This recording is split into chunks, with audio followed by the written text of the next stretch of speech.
কিভাবে আপনি বাড়িতে বসেই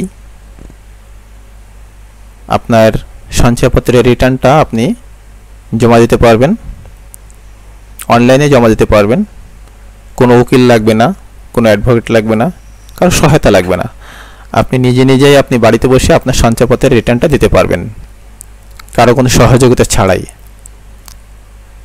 সে বিষয়ে আপনারা আজকে জানতে পারবেন।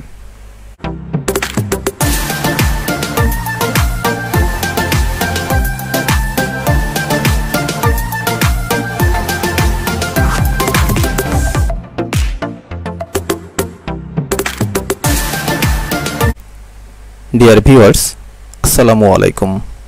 আজকে হাজির হয়েছি সঞ্চয়পত্র নিয়ে, যে রিটার্ন দিতে হবে আমাদের 22-23 করবর্ষে, সেটির উপর একটি ভিডিও নিয়ে। তো যাদের সঞ্চয়পত্র আছে, শুধুমাত্র সঞ্চয়পত্র আছে যাদের কিনা, তাদের তো টিন সার্টিফিকেট অবশ্যই খোলা আছে।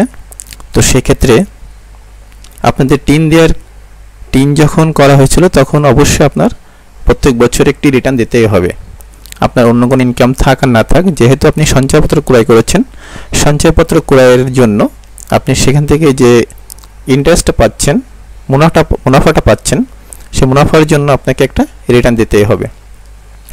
তো শুধুমাত্র আজ কথা বলবো যাদের শুধুমাত্র সঞ্চয়পত্র আছে, অন্য কোনো ইনকাম নাই, তাদের রিটার্ন দেওয়ার ক্ষেত্রে কী করণীয়। বিশেষ করে অনলাইনে আপনি যদি রিটার্ন ঘরে বসে দিতে পারেন, কোনো অ্যাডভোকেট ধরা লাগবে না, কোনো উকিল ধরা লাগবে না, শুধুমাত্র আপনি নিজেই আপনি রিটার্নটা দিতে পারবেন। তো চলুন কথা না বাড়িয়ে শুরু করা যাক। আপনি যে কোনো ব্রাউজারে গুগলে প্রবেশ করার চেষ্টা করবেন।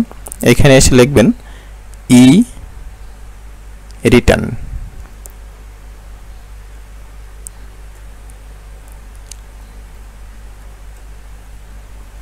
তো এই রিটার্নে আসলে আপনি এমন একটি ইন্টারফেস দেখতে পাবেন। তো দেখতে পাচ্ছেন যে ই রিটার্ন etaxnbr.gov.bd, এখানে আপনি প্রবেশ করবেন। তো এখানে প্রবেশ করার পরে আপনি দেখতে পাচ্ছেন যে এখানে ই টিন, ই রিটার্ন, ই ট্যাক্স পেমেন্ট ইত্যাদি রয়েছে। তো আপনার যে প্রয়োজনটা সেটা হল ই রিটার্ন। ই রিটার্নে ক্লিক করবেন। রিটার্নে ক্লিক করলে আপনি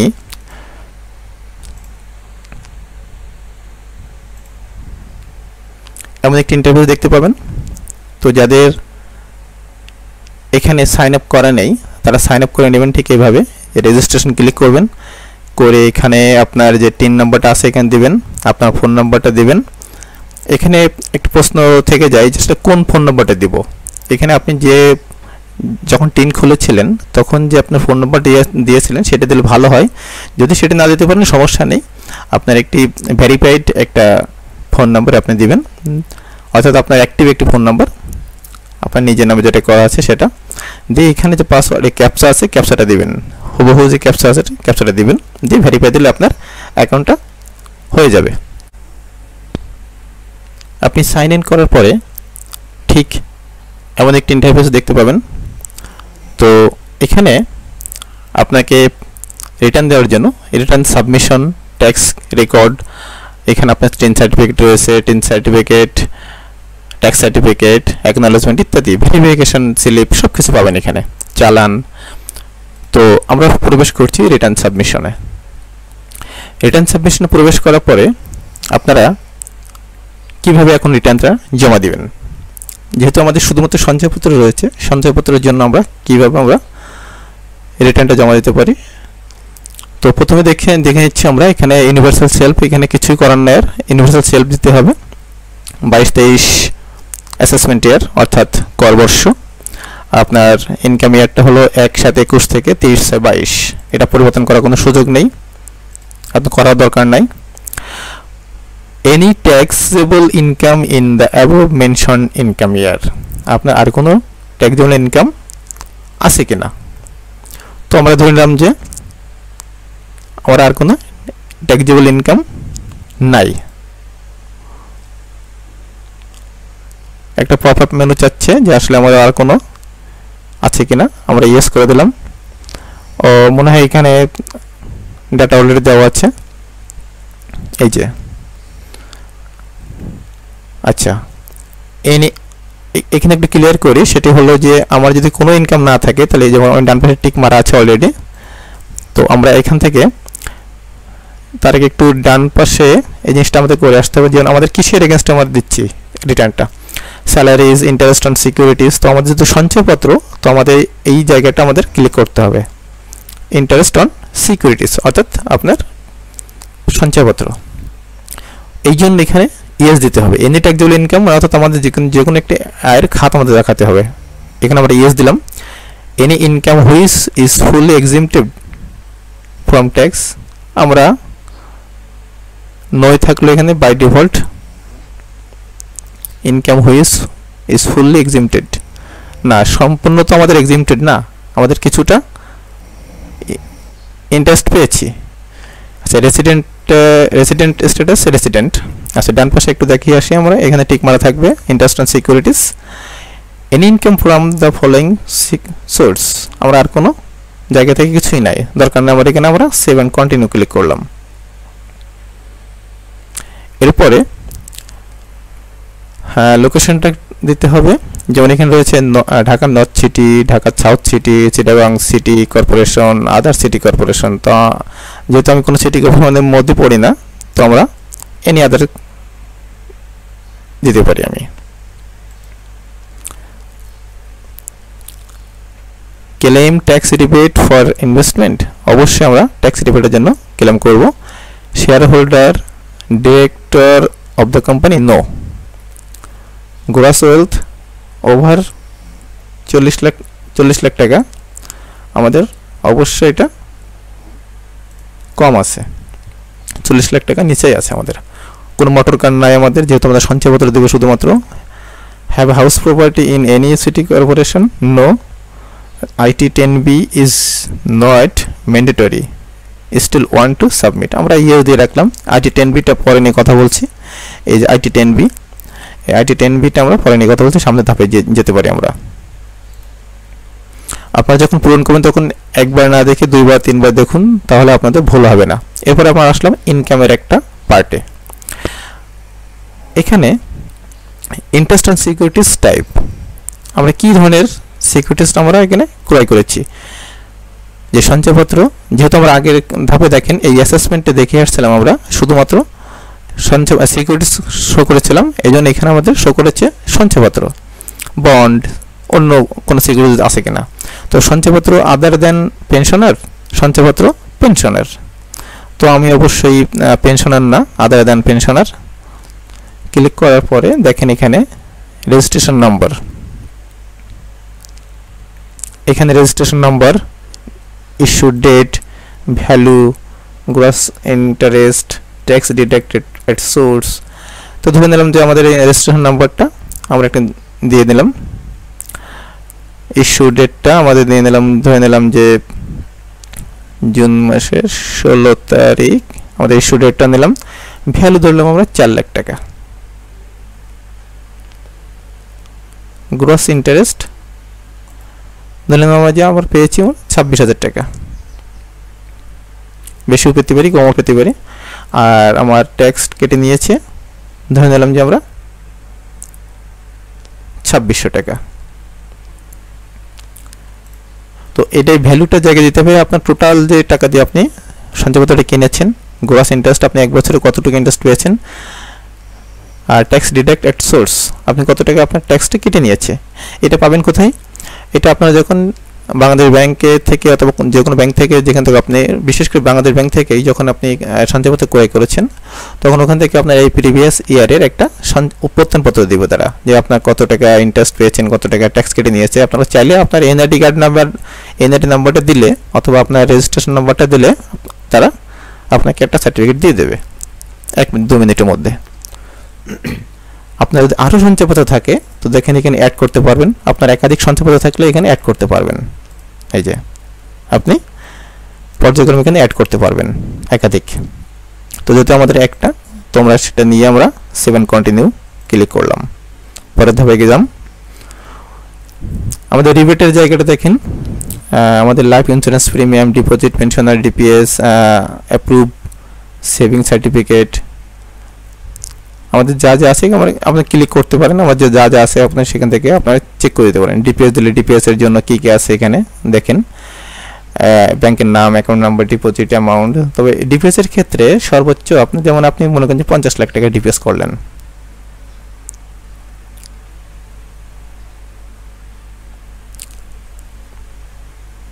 তো সর্বোচ্চ আপনি অ্যালাউ হবে এখান থেকে 60,000 টাকা। আমি যত জানি যে এখান থেকে আপনি 1 কোটি টাকার কিনলেও আপনার 60,000 টাকা ডিপিএস অ্যালাউ হবে, সর্বোচ্চ 60,000 টাকা আপনাকে অ্যালাউ করবে তারা, আপনি যতই ডিপিএস কিনুন না কেন, বাকিটুকু আপনার ট্যাক্সের আওতায়।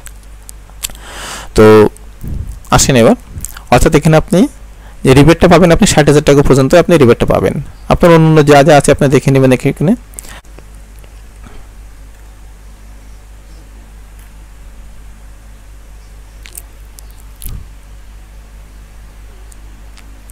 এখানে ইনভেস্টমেন্ট ক্যাটাগরি, যেহেতু আমাদের সঞ্চয়পত্র ক্রয় করা আছে আমাদের, তো আপনার নামটা দিবেন এখানে, আপনি কী নামে ক্রয় করা আছে,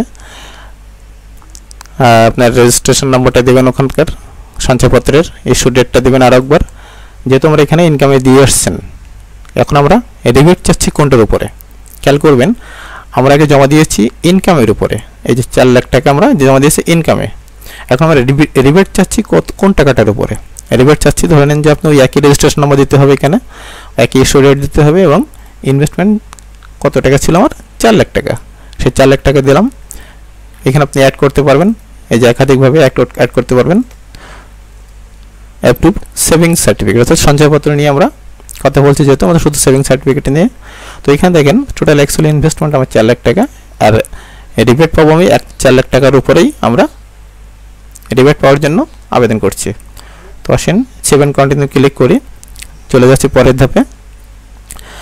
এক্সপেন্ডিচার, আমরা একটু আগে কথা বলেছিলাম আইটি 10BB, সেটা নিয়ে কথা বলছিলাম। এখন এখানে দেখেন, এখানে বিভিন্ন রয়েছে, পার্টিকুলার্স রয়েছে আপনার এক্সপেন্সের, অ্যাকোমোডেশন ইত্যাদি ইত্যাদি, ড্রাইভার স্যালারি, হাউস ইত্যাদি বিভিন্ন ধরনের খরচের পার্টিকুলার্স রয়েছে। তো আমরা এত কিছু না দিয়ে আমরা সরাসরি আমরা যে নো দিয়ে, যেহেতু আমাদের ইনকাম ছিল কত, আমাদের ইনকাম ছিল কত দেখেন যে 26,000 টাকা ইনকাম ছিল আমার, আর কেটে নিয়েছে আমার 2600 টাকা, ঠিক আছে। তার মানে আমি এখান থেকে ধরুন আমি বোঝার সুবিধার্থে আমি 2,000 টাকা দিলাম, এখানে ট্যাক্স কেটে নিয়েছে, আর 26,000 টাকা আমার ইনকাম, তাহলে আমার হাতে আছে কত 24,000 টাকা, অর্থাৎ 24,000 টাকা। এবার এখন আপনার এই এক্সপেন্ডিচার খাতে এখানে দেখেন আপনার হাতে আছে কত 24,000 টাকা, আপনি 24,000 টাকা আপনি কিন্তু টোটাল এক্সপেন্স দেখাবেন, total amount expenses and taxes, অর্থাৎ আপনার যে 26,000 টাকা পেয়েছেন আপনি সেই 26,000 টাকা আপনি এখানে খরচ দেখাবেন, তাহলে আপনার বিষয়টা সামনে ক্লিয়ার হবে আরও। দেখেন আপনি, তাহলে আমরা এখানে ইয়েস না দিয়ে আমরা নো দেবো, দিয়ে এবং যতটুকু আমরা ইনকাম করছি ততটুকু আমরা খরচ দেখাবো, অর্থাৎ আমরা 0 করতে হবে। 7 কন্টিনিউ দিলাম। এখানে অ্যাসেট পার্টে দেখেন আমাদের অ্যাসেট পার্টে তেমন কিছু নাই, যেহেতু আর আপনি দেখাতে চাইলেও দেখাতে পারেন গোল্ড, মোটর কার। তো যেহেতু আমরা সঞ্চয়পত্র নিয়ে কথা বলছি, আমার এত কিছু দরকার নাই, আমরা অ্যাভয়েড করে যাই। দেখেন এখানে আমার আউটফ্লো কত 26,000 টাকা, এক্সপেন্সেস 26,000 টাকা, সোর্স অফ ফান্ড আমার 26,000 টাকা, ইনকামের রিটার্ন থেকে। এরপরে নেট ওয়েলথ প্রিভিয়াস ইনকাম ইয়ার, আপনার যদি পূর্ববর্তী বছরে কোনো ইনকাম থেকে থাকে তাহলে আপনি এই বছর ট্রান্সফার করতে পারবেন। তো যেহেতু আমাদের নাই, প্রথম আমরা সঞ্চয়পত্রের উপর কাজ করছি, তো দেখেন এখানে আমাদের ডিফারেন্স যে জায়গাটা 0, অর্থাৎ আপনার আউটফ্লোটা 26,000, আপনার ইনফ্লোটাও কিন্তু 26,000। আপনার ফান্ড ছিল 26,000 টাকা, আপনি ইন্টারেস্ট পেয়েছেন 26,000 টাকা আপনি খরচ করে ফেলেছেন, আপনি এখানে 0, অর্থাৎ আপনি যতটুকু ইনকাম ততটুকুর উপরে আপনি ইন্টারেস্ট আপনি দিয়ে দিয়েছেন, সরকারকে ট্যাক্সটা দিয়ে দিয়েছেন। তো আসেন 7 কন্টিনিউ ক্লিক করি। এরপরে এখানে আমাদের অন্য কিছু নাই, ট্যাক্স পেমেন্টের ক্ষেত্রে দেখেন ইন্টারেস্ট অন সিকিউরিটি 26,000 টাকা, আর আমাদের অন্য কিছু দিচ্ছি না, আমাদের টোটাল ইনকামও 26,000 টাকা আমার, আর আমাদের ট্যাক্সটা হলো 0, অর্থাৎ যা ইনকাম তাই খরচ। তো এখানে দেখেন ক্যালকুলেশন অফ ডেটা, অ্যামাউন্ট ইত্যাদি ইত্যাদি দিয়ে দিয়েছি, তারা অটোমেটিক, এটা অটোমেটিক জেনারেটেড হবে। সেভ দিলাম। Have you paid any source tax? আমার আর কোনো সোর্স ট্যাক্স নাই। ওকে, তাহলে আমরা এটা সেভ দিতে পারি। ভেরিফাইড পেমেন্ট, আমাদের পেমেন্টের অপশন নাই, যেহেতু পেমেন্ট আমাদের ট্যাক্সটা কেটে নিয়েছে বাংলাদেশ ব্যাংক অটোমেটিকে। আচ্ছা,